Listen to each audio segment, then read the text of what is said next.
It was video that went viral and it shocked people around the world. 3 white men attacking a black man outside a Comox Valley restaurant. The fight had racial overtones, with some claiming it was a hate crime. The 3 men were charged and were found guilty of assault this past July, but they had to wait until today to learn what their punishment would be.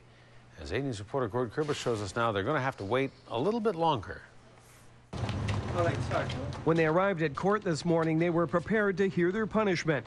Robert Rogers, Adam Huber, and David White were found guilty of assault in a fight against a lone black man back in July of 2009.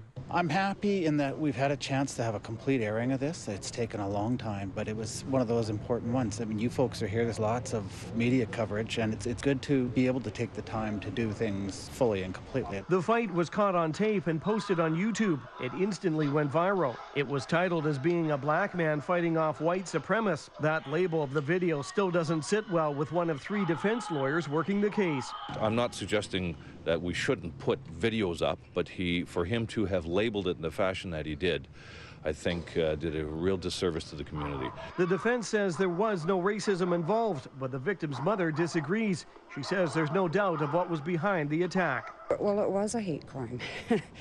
But for the fact that they hurled racial slurs, none of this would have happened. So it is a hate crime.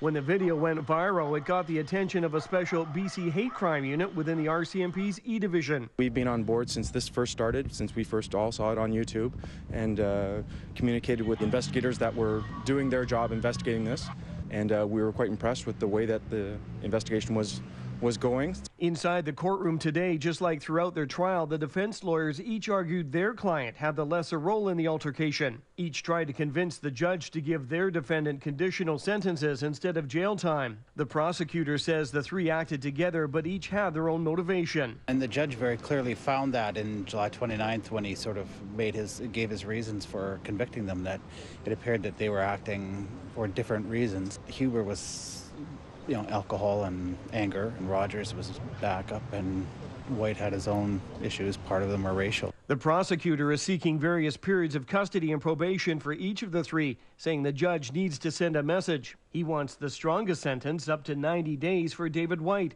the one he said triggered the fight, acting as a match to the gasoline. After the Crown and defense completed their submissions, the judge said he needs time to consider the sentences, and they will be handed down on Tuesday. In Courtenay, Gord Kurbis, A News.